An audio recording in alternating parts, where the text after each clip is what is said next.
देखिए एक जनी के शादी भइल बा। जब शादी होके जब माइके लड़की आइल बड़ी तो सखी सलहर लोग पूछेला कि ये सखी तार घर पर कैसन मिलल बा हो। देखी लड़किया संस्कारी भी बतावत है कैसे बबुआ।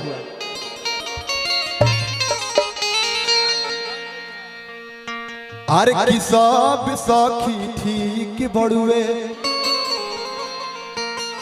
आ ससुरा में नीक बड़ुए। अरे तो पूरा भइल जिंदगी के चाहे सखी। अरे पूरा भइल जिंदगी के चाहे सखी। तनी मन घरावा में भइल बाबिया है सखी। नीमन घरावा में भइल बाबिया है सखी। सब सखी ठीके बड़ुए ससुरा में नीके बड़ुए। सब सखी ठीके बड़ुए ससुरा में नीके बड़ुए। पूरा भइल जिंदगी के चाहे सखी। ये हो पूरा भइल जिंदगी के चाहे सखी। तनी मन घरावा में भइल बाबिया है सखी। नीमन घरावा में भइल बाबिया है सखी। क्या बात है जानी पड़ेगी अब दिल के दिल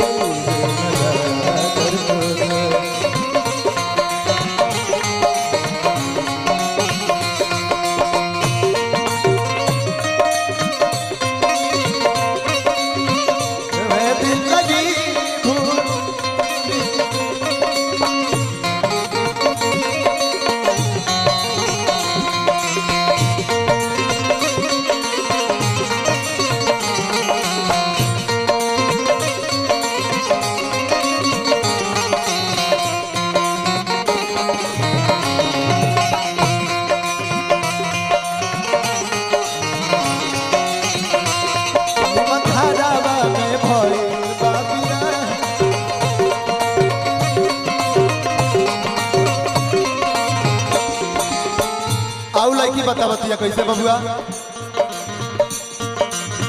टीवी कूलर लागल बड़ुए घर बादू ताला। सब सिस्टम बड़ुए सखी शहर वाला।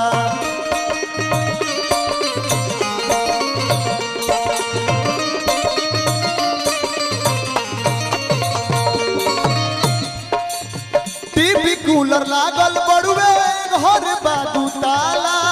सब सिस्टम बड़ुए सखी शहर वाला। अतने ना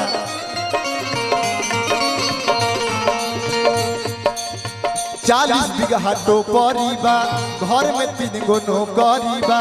40 बीघा टोपरी बा घर में 3 गो नौकरी बा। 1.25 लाख आवे तनखा है सखी। 1.25 लाख आवे तनखा है सखी। तनी मन घरावा में भइल बाबिया है सखी। नीमन घरावा में भइल बाबिया है सखी।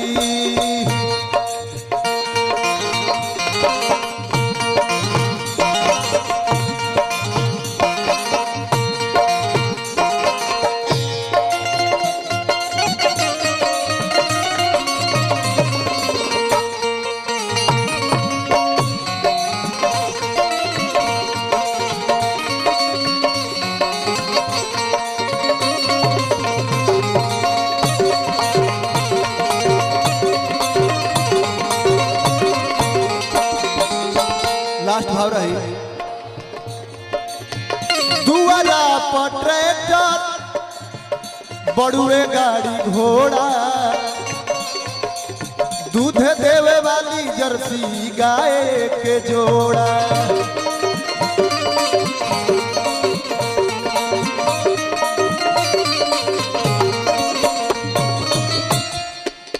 दुआरा पर ट्रैक्टर बड़ुए गाड़ी घोड़ा। दूध देवे वाली जर्सी गाय के जोड़ा।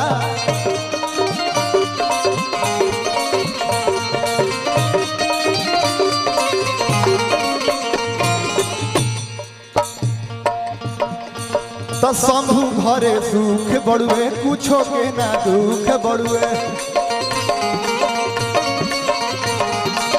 संतोष घरे सुख बड़ुए कुछो के ना दुख बड़ुए बड़ुए सोनी के बहबा है सखी बड़ुए सोनी के बहबा है सखी निमन घरावा में भई बाबिया रे सखी निमन घरावा में भई बाबिया है सखी निमन घरावा में भई बाबिया है सखी निमन घरावा में भई बाबिया है सखी।